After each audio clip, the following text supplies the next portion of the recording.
முஞ்சிகேசர் ஆலயம். இது சித்தர் மடம்.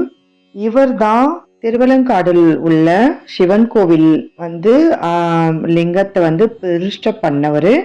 பெயர் சிவன் பேர் வடான்யேஸ்வரர். நம்ம அவரை போய் பார்க்க போறோம்.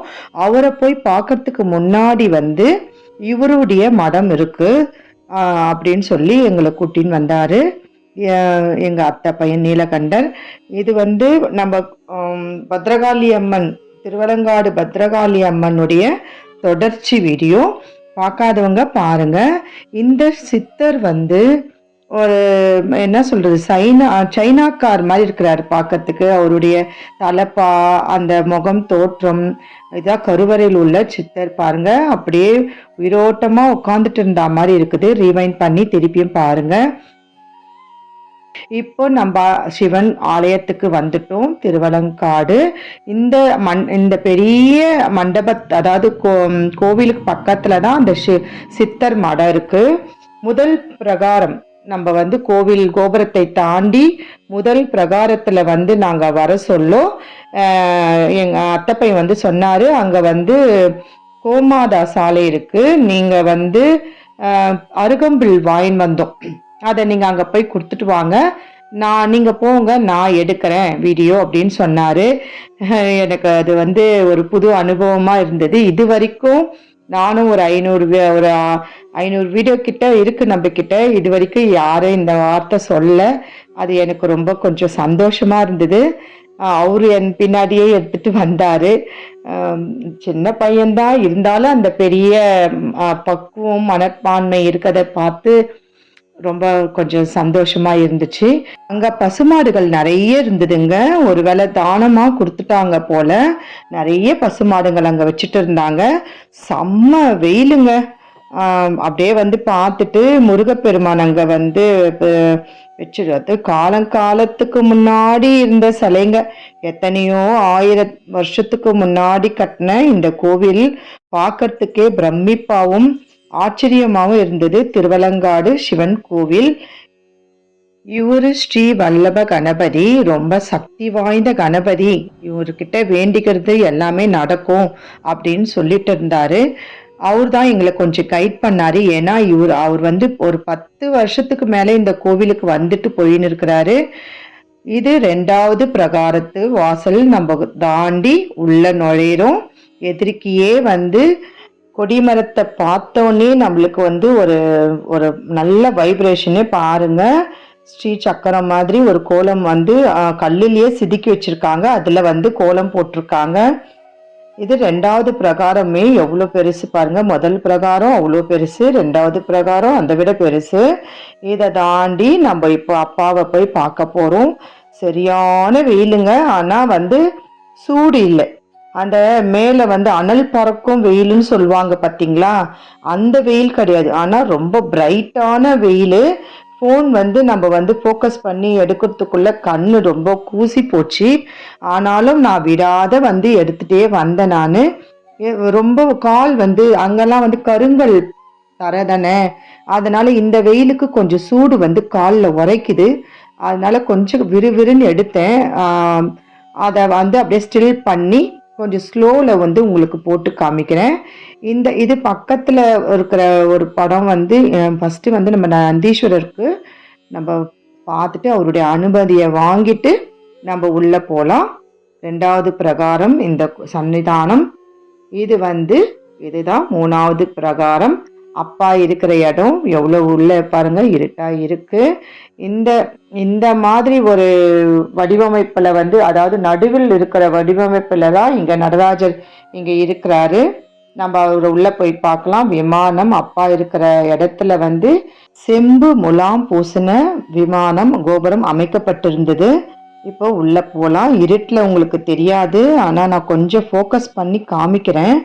அனுமதியும் கிடையாது. இதை தாண்டி உள்ள செல்போன் அனுமதி கிடையாது. அதனால நம்ம நான் கோவில் உள்ள போயிட்டு வந்துட்டு உங்களுக்கு என்ன அப்படின்னு சொல்றேன். பாருங்க, உள்ள ஒரு ஜோதி மாதிரி தெரியுது. அவர் தான் அவ்வளோ அழகுங்க. அப்படியே என்ன சொல்றேன், எந்த கோவிலுமே நான் இந்த அளவுக்கு ஒரு உணர்வு நான் அனுபவிச்சது கிடையாது. கண்ணில் அப்படியே தாரத்தாரியா தண்ணி வர ஆரம்பிச்சிச்சு அவரை பார்த்த உடனே. இந்த அம்மா வந்து வண்டார் குழலியம்மன். நம்ம உள்ள போயிட்டு வந்துட்டு இவங்களெல்லாம் நம்ம பார்க்கலாம். இந்த கருவறை உள்ள போயிட்டு வந்துட்டு இது வெளியில வந்து நடராஜருடைய மண்டபங்க. எவ்வளோ பெரிய மண்டபமா இருக்குது பாருங்க. ஆனா நடராஜர் வந்து ஒரு கால்வாசி ஒரு ஒரு இடத்துல தான், அதாவது நீட்டு பாகம் அப்படின்னு நீங்க கொஞ்சம் மைண்ட்ல வந்து கிரியேஷன் பண்ணிக்கோங்க எப்படின்னு சொல்லிட்டு. அந்த அந்த அளவுக்கு தான் நடராஜருடைய சிலையை அங்க வச்சிருக்காங்க.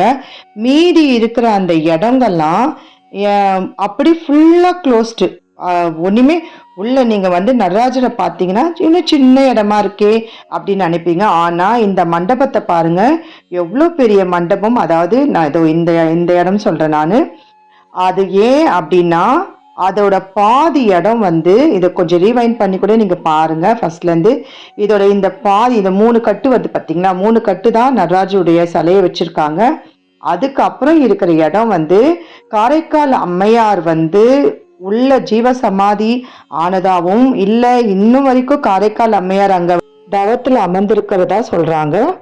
நடு இரவு நேரத்துல வந்து கால் சிலம்பு சவுண்டு வந்து கேக்கும் அப்படின்னு சொல்லி அங்க சொல்லியிருந்தாங்க. காரைக்கால் அம்மையாருக்கு முக்தி பெற்ற திருத்தலம்ங்க. ரொம்ப விசேஷமான இந்த திருத்தலத்துக்கு நான் வந்தது நான் ரொம்ப பெருமையாகவும் புண்ணியமாகவும் நினைக்கிறேன். அப்படியே இந்த மண்டபத்தை வந்து பாருங்க. இது வந்து நான் முதல்ல எனக்கு தெரியாது, வெளியில வந்தவனை தான் சொன்னாங்க. இந்த மண்டபத்துல தான் சிவபெருமானும் அம்மனும் நடனம் ஆடினதா இந்த இந்த இடத்துல தான் ஆடினதா வரலாறு இருக்கு. அப்பதான் அப்பா வந்து அதாவது கம்பலை எடுத்து கால் வழியா எடுத்து காதுல மாட்டின இந்த நிகழ்ச்சி இந்த இடத்துல தான் நடைபெற்றுதான். அது வந்து நான் வெளியில வந்துட்டோன்னு சொன்னாங்க. அதனால இந்த மண்டபத்தை கொஞ்சம் ஸ்லோவா நான் வந்து போட்டு விட்டுட்டேன்.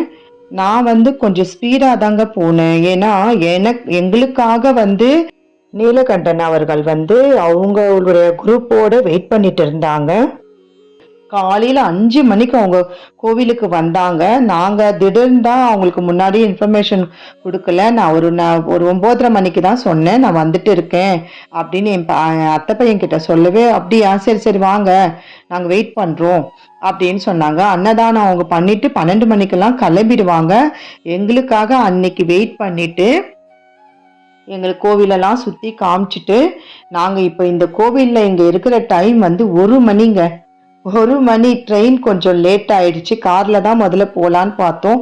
வேணாம் ட்ரெயின்ல போயிடலாம் ஈஸின்னு சொல்லிட்டு பெரம்பூர்ல நம்ம ஏறினோம்னா அரக்கோணம் ட்ரெயினை பிடிச்சோம்னா நம்ம திருவலங்காடு வந்து இறங்கிடலாம். 1.5 மணி நேரம் நல்லா கொஞ்சம் கூலிங்காக நல்லா இருக்கும்.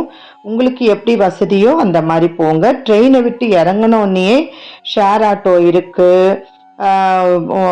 எல்லா ஆட்டோங்க நிறைய இருக்குது.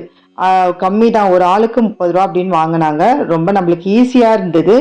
என்ன ஒன்று, நம்ம ஒரு 6 மணிக்கெல்லாம் நம்ம கிளம்பியிருந்தோம்னா ஒரு 11 மணிக்கெல்லாம் கோவிலை சுற்றி இருக்கலாம். நான் கொஞ்சம் லேட் ஆயிடுச்சு நாங்கள் வீட்டிலேருந்து கிளம்ப சொல்லவே. கோவில் வந்து நடை கருவறை உங்களுக்கு ஃபுல்லாகவே திறந்துருக்கும்.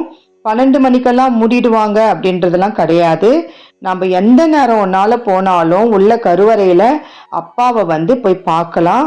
அவ்வளோ பிரம்மாண்டமா இருக்கிறாரு, பெரிய சிலை. நல்லா புலித்தோல் போத்தன ஆடையோட எங்களுக்கு இன்னைக்கு காட்சி அளிச்சாரு. தினமும் எப்படின்னு தெரியாது. இந்த அம்மா வந்து வண்டார் குழலி அம்மன். உள்ள வீடியோ அனுமதி கிடையாதுன்னு சொல்லவே நம்ம வெளியில மட்டும் பார்த்துட்டு அம்மாவை பார்த்துட்டு மடிசார் கட்டிட்டு அவ்வளோ அழகா அலங்காரம் பண்ணியிருந்தாங்க. ரொம்ப அதாவது ரொம்ப சந்தோஷமா இருந்தது. எந்த நேரத்துல நம்மளுக்கு என்ன கிடைக்கணுமோ அதுதான் கிடைக்கும். நம்மளுடைய விருப்பத்துக்கும் நம்ம ஆசைப்பட்டாலும் எந்த விஷயமும் நம்மளுக்கு கிடைக்காதுன்றத வந்து நான் உணர்ந்தேன். ஏன்னா 10 வருஷமா நம்ம வரணும்னு நினைச்சிருந்த கோவிலுக்கு இன்னைக்கு நம்மளுக்கு வரணும்ன்ற ஒரு விதி இருக்கு. என்னுடைய தங்க அங்க உட்காந்துட்டு இருக்காங்க. இப்போ அவங்க தான் கூட வந்துருவாங்க. எங்கேயாவது கூப்பிட்டேன்னா வந்துருவாங்க. அவங்களுக்கும் உடம்பு முடியல தான், என்ன பண்றது. இப்போ முதல் பிரகாரத்துக்கு, அதாவது 3வது பிரகாரத்துல நம்ம இருக்கோம். அப்பா இருக்கிற இடம். அப்படியே அப்பா இருக்கிற இடம் வந்து 3வது பிரகாரத்துல இருந்து தாண்டி இன்னொரு கருவறை 4வது மண்டபத்துல தான் அப்பா இருக்கிறாரு. திருப்பியும் ஃபோக்கஸ் பண்ணிட்டு அப்பா கிட்ட வந்து மனதார வேண்டிட்டு கர்மாங்கள் குறையுமாங்க. இந்த கோவிலுக்கு வர்றதுனால நம்ம செஞ்ச பாவங்கள் எல்லாமே என்ன நம்ம அனுபவிக்கிறோமோ துன்பங்கள்லேருந்து கொஞ்சம் மீண்டு வரலாம். தொடர்ந்து வரவங்களுக்குடைய பலன் எப்படி இருக்குன்னு பாருங்க. இது நம்ம 2வது பிரகாரத்துக்கு வந்துட்டோம். பாருங்க, நல்ல வெயிலுங்க. அதாவது அது வரைக்கும் எங்களுக்கு அந்த அனல் வெயிலில் நாங்கள் வரலை. அது வரைக்கும் ரொம்ப தப்பிச்சோம். அப்படியே நான் பார்த்துட்டு முதல் பிரகாரத்துக்கு நம்ம வந்துட்டோம். ரொம்ப சந்தோஷமா இருந்ததுங்க. நீங்களும் கண்டிப்பாக நம்ம ஊர்லேயே எவ்வளோ புண்ணிய ஸ்தலங்கள் எவ்வளோ இருக்குதுங்க. பிளான் போட்டுட்டு ஒரு காலையில் 6 மணிக்கு நீங்கள் வீட்டை விட்டு கிளம்பிடணும். 6-5 மணிக்கெல்லாம் நீங்கள் கிளம்பிட்டீங்கன்னா வெயில் காலத்தில் கூட வரலாம். சாயந்தரம் வரணும், இல்லைன்னா விடிய காலையில் கிளம்பிடணும். 10 மணிக்கெல்லாம் கோவிலில் பார்த்துட்டு நம்ம வெளியில் வந்துடணும். நம்ம ஊர்லேயே எவ்வளோ கோவிலுங்க இருக்குது, எவ்வளோ அழகு நீரோட்டம், என்ன சொல்கிறது, ஆறுகள், ஏரிகள், அந்த மாதிரிலாம் எவ்வளோ விஷயங்க இருக்குது. இதெல்லாம் நீங்கள் பாருங்கள். போயிட்டு வீட்லேயே இருக்கணும்னு எப்பவுமே நினைக்காதீங்க. முக்கியமாக கணவன் மனைவிக்கு சொல்கிறது என்னன்னா, கண்டிப்பாக நீங்கள் வெளியில் போயிட்டு எல்லா இடத்தையும் சுற்றி பாருங்கள். பசங்கன்றத நீங்கள் எப்பவுமே வாழாதீங்க.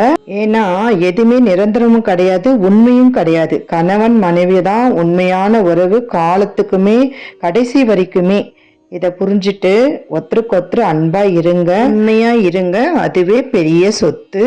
சென்னை திருவலங்காடில் உள்ள வண்டார ஈஸ்வரர் கோவிலுக்கு கண்டிப்பா ஒரு தடவையாவது போயிட்டு வாங்க. முக்தி தரும் இந்த திருத்தலத்துல எல்லாரும் பலன் பெற்று எல்லாரும் நலமா இருக்கணும்னு சொல்லிட்டு எல்லா வல்ல சிவபெருமான் அப்பா கிட்ட வேண்டிட்டு இதோட இந்த வீடியோ முடிக்கிறேங்க.